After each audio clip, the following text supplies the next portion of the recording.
حضرت عمر جیسا کڑوا بھی آیا، رب نے اس کو بھی میٹھا بنا دیا۔ کڑوا میں ان کی ذات کے اعتبار سے نہیں، جو اس کا پہلا حال تھا آپ کا، کہ ننگی تلوار لے کر یہ سوچ لے کر آئے تھے کہ میں اللہ کے نبی صلی اللہ علیہ وسلم کا سر اتاروں گا معاذ اللہ۔ یہ کتنی بڑی کڑواہٹ تھی، لیکن جب نسبت ملی میرے نبی کی تو وہ عمر جو اتنے کڑوے تھے، رب نے ان کو میٹھا بنا دیا۔ تو یہ مٹھاس آج تک ہمارے دین میں موجود ہے۔ فرق یہ ہے کہ والدین بھی اپنا کردار ادا کریں، بچے کے ماحول کا دھیان رکھیں۔ اگر بچے کو پہلے دن رلا سکتے ہیں نا سنت زندہ کرنے کے لیے، بعد میں بچے کی خواہش پہ قدم رکھ کے، بچے نے یہ کہا ابو میں نے یہ کرنا ہے، باپ روک کے نہیں کرنا۔ اگر روتا ہے تو بچہ روئے بے شک، یہ ظلم نہیں ہوگا، یہ بچے پہ مہربانی ہوگی۔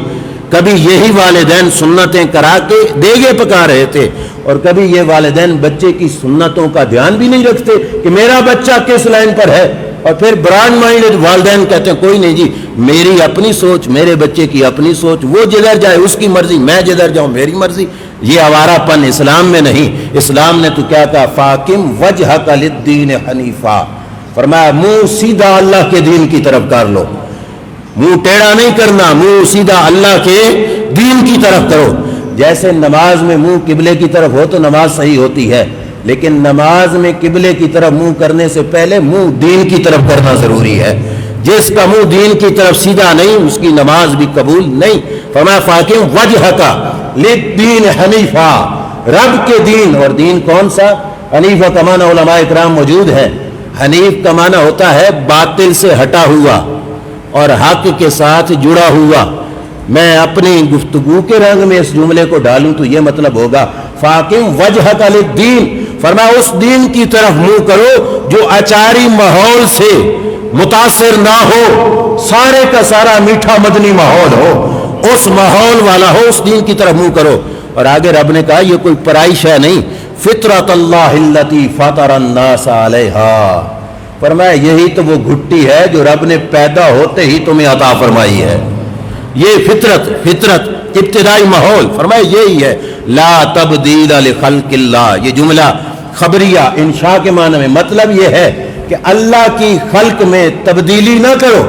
رب نے تمہیں گھٹی اسلام کی دی تو اسلام والی گھٹی پہ برقرار رہو، ڈٹے رہو، نتائج اچھے نکلیں گے، اس کا ثمرہ بڑا اچھا نکلے گا۔ اللہ کریم جل شانہ نے فرمایا ذالک الدین القیم، فرمایا سیدھا دین ہے تو یہی ہے کہ فطرت بھی اسلامی ہو، ساری زندگی بھی اسلامی ہو۔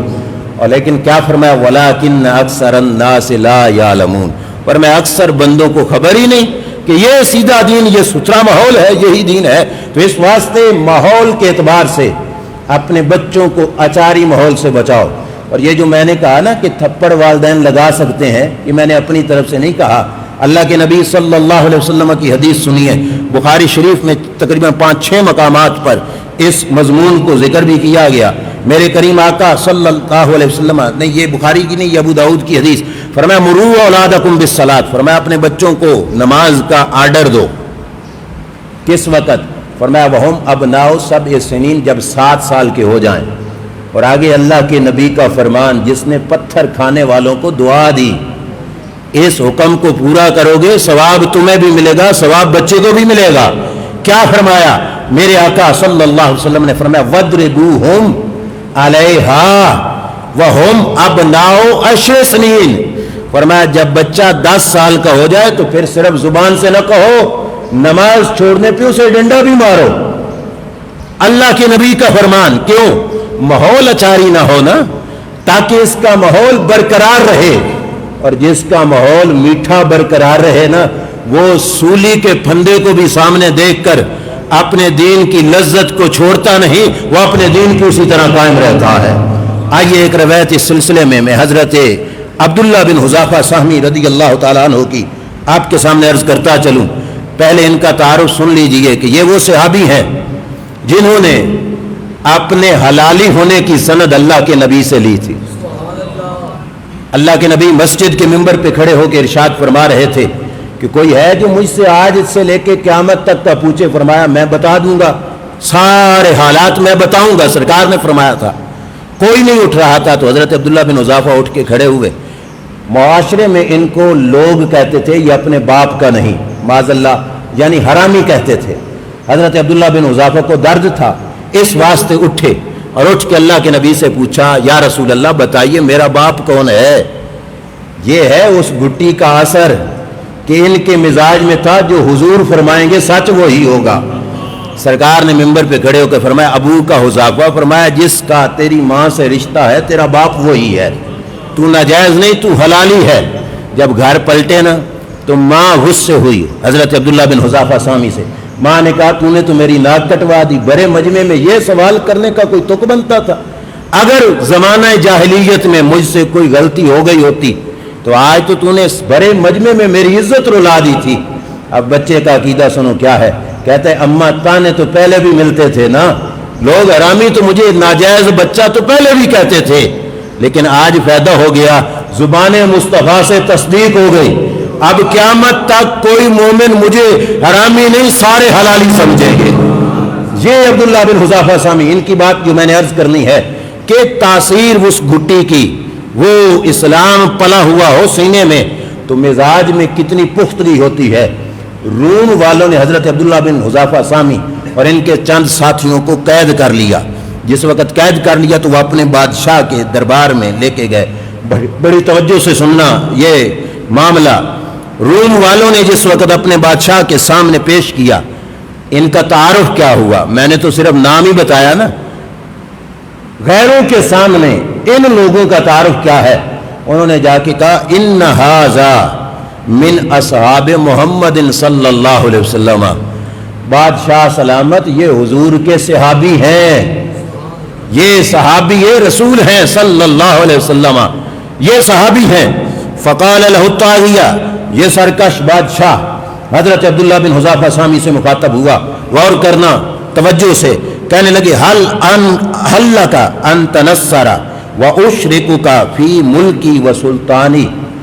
اس عیسائی بادشاہ نے کہا اے عبداللہ عیسائی بن جاؤ۔ کیا بن جاؤ؟ بولیے کیا بن جاؤ؟ عیسائی بن جاؤ۔ ملے گا کیا؟ کہا تمہیں اپنی بادشاہت میں بھی شریک کروں گا اور اپنے ملک میں سے آدھا ملک بھی تجھے دے دوں گا، آدھی بادشاہی بھی ملے گی، آدھا ملک بھی تمہیں مل جائے گا، عیسائی ہو جاؤ۔ یہ ہے اسلام کی طاقت، یہ گھٹی والے اسلام کی تاثیر ہے کہ جنہوں نے کلمہ پڑھا ہو اس کلمے کی تاثیر رگوں میں کہاں تک جاتی ہے۔ اس نے کیا کہا تھا؟ عیسائی ہو تو تمہیں ملک ملے گا، تمہیں آدھی سلطنت ملے گی۔ جرتوں والا جملہ سننا توجہ سے، حضرت عبداللہ بن حذافہ سامی رضی اللہ تعالیٰ عنہ نے کہا کہ اگر میں عیسائی نہ ہوں تو کیا کرے گا؟ کہنے لگا اذن اقتلک، فرمایا اس نے کہا کہ میں پھر تجھے شہید کروں گا۔ حضرت عبداللہ بن حذافہ سامی نے جواب دیا، فرمایا لو آتیتنی ما تملک وجمیع ما ملکتہ العرب علی ان ارجع عن دین محمد صلی اللہ علیہ وسلم طرفت عین ما فعلتہ، فرمایا ایک ہے صرف تیرے روم کی سلطنت اور ایک ہے پورے عرب کی بادشاہی۔ کہا تو روم بھی سارا مجھے دینا اور سارے عرب کے بادشاہ سارا عرب مجھے دے دیں، اور شرط کیا ہو؟ صرف عیسائی بننے کی نہیں، وہ کہیں کہ ایک سکیٹ کے لیے عیسائی بن جا، اے پلک جھپکنے کی دیر، یہی لفظ ہیں کہ آنکھ کے جھپکنے کی دیر عیسائی ہو جا پھر مسلمان ہو جانا۔ تو حضرت عبداللہ بن حذافہ سامی نے کہا میں تیری بادشاہت کو ٹھوکر لگاؤں گا، اسلام کو کبھی چھوڑ کے نہیں جاؤں گا۔ اب یہ ہے وہ مزاج جہاں پہ اسلام کی قوت کو پرکھا جاتا ہے۔ یہ وہ سوچ نہیں کہ جو کہے کہ ہم نے فلاں گستاخوں سے تعلق کاٹا تو ہماری ٹیکسٹائل کی سیل کہاں جائے گی، کہ فرانس ہمارا 50% سے زیادہ ٹیکسٹائل کا خریدار ہے، ہم نے سفیر نکالا تو ہماری یہ ٹیکسٹائل کہاں جائے گی؟ او بدبخت تیرے کان میں اذان بھی ہوئی تھی کہ نہیں ہوئی تھی؟ جب پیدا ہوا تو کان میں کیا گونجا تھا؟ اللہ اکبر، کہ رب سب سے بڑا ہے۔ اس گھٹی کی تاثیر ختم ہو گئی جو آج یہ سوچ پیدا ہوئی، اگر رب سب سے بڑا ہے اور اس پہ ایمان ہے تو پھر تیرے ٹیکسٹائل کے خریدار فرانس والے نہیں، تجھے رزق رب کے دربار سے ملتا ہے، اور جس کے دربار میں یہ ہے کہ ایک دروازہ بند ہو تو رب 10 دروازے کھول دیتا ہے۔ اور ادھر دیکھو مزاج صحابی کا، کہا ایک سیکنڈ کے لیے تو مجھے کہے نا عیسائی ہو جا، تو کہا تیری بادشاہت کو ٹھوکر لگاؤں گا، میں ایک سیکنڈ کے لیے بھی عیسائی نہیں ہوں گا۔ اب دیکھو آزمائش شروع ہوئی حضرت عبداللہ بن حذافہ سامی کی، سنیے توجہ سے۔ بادشاہ نے کیا کہا؟ وقال للرمات، بادشاہ نے تیر انداز بلا لیے جن کے نشانے تھے، سلیب لٹکوائی، پھندا پھانسی والا لٹکوایا۔ حضرت عبداللہ بن حذافہ سامی کو کہا اس پھٹے پہ چڑھو، پھندا پھانسی والا آپ کے گلے میں ڈال دیا گیا۔ تیر اندازوں کو کہا دور سے کھڑے ہو کے تیر نہیں مارنے، غور کرنا، کہا بالکل قریب ہو جاؤ اور تیر اس طرح برساؤ کہ پاؤں کے ناخنوں سے لے کر سر کی چوٹی تک اس کے بدن کو چھلنی کی طرح چھلنی کر دو، سارے بدن میں سوراخ ہو جائیں، اتنے تیر برساؤ۔ یہ شخص عیسائی نہیں ہوتا، یہ مسلمان ہے اور اسلام پہ ڈٹا ہوا ہے، اتنے تیر برساؤ تاکہ اس کا سارا جسم چھلنی ہو جائے۔ حضرت عبداللہ بن حذافہ سامی کے گلے میں پھندا ہے، سامنے تیر انداز کمانے تان کے کھڑے ہیں۔ بادشاہ آپشن دینا چاہتا تھا، بادشاہ نے پھر پوچھا، کہا اب بتاؤ اب اسلام کو چھوڑو گے یا نہیں چھوڑو گے؟ روایت کے لفظ ہیں وَهُوَ يَأْبَى۔ حضرت عبداللہ بن حذافہ ایک بار نہیں، پھانسی کا پھندا گلے میں لے کر بار بار انکار کرتے رہے۔ فرمایا نہیں عیسائی ہوتا، نہیں عیسائی ہوتا، نہیں عیسائی ہوتا، میں مسلمان ہوں، مسلمان ہوں۔ بادشاہ نے کہا چلو پھندے سے اتار لو، اسے کسی اور طریقے سے ڈراوا دے کے عیسائی کرتے ہیں۔ توجہ کیجیے، اگلا مرحلہ کیا تھا؟ بادشاہ نے ایک دیگ منگوائی، دیگ کے نیچے آگ جلوائی، جب پانی صحیح ابلنے لگا تو دو مسلمان اور بلائے حضرت عبداللہ بن حذافہ کے علاوہ، آپ کے دیکھتے ہی دیکھتے ان کو اس دیگ میں پھینکا۔ جب دیگ میں پھینکا گیا سیکنڈوں میں بوٹیاں ہڈیوں سے الگ ہوئیں اور وہ لوگ شہید ہو گئے جو دو بندے تھے۔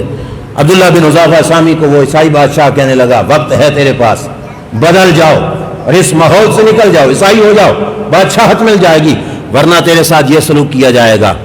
اب مومن کا مزاج دیکھو کیا ہے۔ علامہ اقبال نے کہا تھا نا، شہادت گہے الفت میں قدم رکھنا ہے۔ لوگ آسان سمجھتے ہیں مسلمان ہونا، یہ اسلام کا مزاج ہے کہ شہادت گہے الفت میں قدم رکھنا ہے، کہ شہادت کی منزلیں ہیں تیری قدم قدم پہ۔ کہا عیسائی ہو جاؤ۔ حضرت عبداللہ بن حذافہ سامی نے کہا یہ بھی کر لو، میں پھر بھی عیسائی نہیں ہوتا۔ اب تیسرا آپشن، بادشاہ کی انا ٹوٹ گئی، اس کی ضد بکھر گئی، اب وہ کچھ نہیں کر سکتا تھا تو چپ ہوا۔ اب غور کرنا، بادشاہ نے اگلا آپشن رکھا۔ اگلا آپشن کیا رکھا؟ کہا ایسا کرو، آؤ میرے ماتھے پہ دو بوسا، میرا ماتھا چوم کے پیچھے ہٹ جاؤ، تجھے بھی اور تیرے 80 ساتھی قیدیوں کو سب کو رہا کر دوں گا۔ توجہ ہے، تجھے بھی رہا کروں گا، تیرے 80 ساتھیوں کو بھی رہا کر دوں گا۔ اب بات صرف اپنی ذات کی نہیں رہی، باقی مسلمانوں کی جان کی بھی بات آ گئی۔ حضرت عبداللہ بن حذافہ سامی نے کہا اس میں تو حرج نہیں، چلو بادشاہ میں تیرے ماتھے کو چوم ہی لیتا ہوں، ہے تو اللہ کا دشمن، یہ بھی کہہ دیا، کہا ہے اللہ کا دشمن، لیکن میں اپنے مسلمان بھائیوں کی جان کے لیے، رہائی کے لیے یہ کر رہا ہوں۔ ماتھے کو چوما، 80 ساتھیوں کو رہا کرا کے حضرت عبداللہ بن حذافہ سامی مدینے آئے، اور مدینے میں دربار لگا ہوا تھا حضرت عمر رضی اللہ تعالیٰ عنہ کا۔ اب یہ معاملہ ہے کمال کہ دین کے نوکروں کی عزت کس انداز میں کی جاتی ہے، اور جنہوں نے ثابت قدمی کا مظاہرہ کیا ہو ان کی عزت کس انداز میں کی جاتی ہے۔ حضرت عمر منبر رسول صلی اللہ علیہ وسلم پہ تشریف فرما تھے، عبداللہ بن حذافہ سامی آئے، آپ کو ڈیٹیل مل چکی تھی کہ ایسا ایسا ہوا۔ جب حضرت عبداللہ بن حذافہ سامی پاس آئے تو حضرت عمر نے منبر چھوڑ دیا، فرمایا عبداللہ منبر پہ تم بیٹھو، میں نیچے بیٹھوں گا۔ حضرت عبداللہ بن حذافہ سامی اوپر بیٹھے، آپ حضرت عمر کھڑے ہوئے لوگوں کو بتانے لگے، فرمایا لوگوں جانتے ہو عبداللہ بن حذافہ سامی کا یہ سٹیٹس کیوں بنا؟ کہا وجہ یہ ہے کہ اس نے دین پر ثابت قدمی ظاہر کی اور دین پر پختہ رہ کر اسلام کی سربلندی والا کام کیا، اور اس نے اس کے ماتھے کو چوما اور 80 بندے رہا کرا کے لے آیا۔ فرمایا آج اس نے وہاں پہ چوما، فرمایا اس کے اعزاز میں میرا آرڈر ہے کہ میری رعایا کا ہر بندہ آ کے عبداللہ بن حذافہ سامی کا ماتھا چومے۔ اور فرمایا کوئی ماتھا چومتے ہوئے اگر کسی کو شرم آتی ہے تو فرمایا پہلا نمبر عمر فاروق کا ہے، فرمایا پہل میں کرتا ہوں، بعد میں ساری رعایا عبداللہ بن حذافہ سامی کا ماتھا چومے۔ یہ تھے وہ لوگ جن کے مزاج میں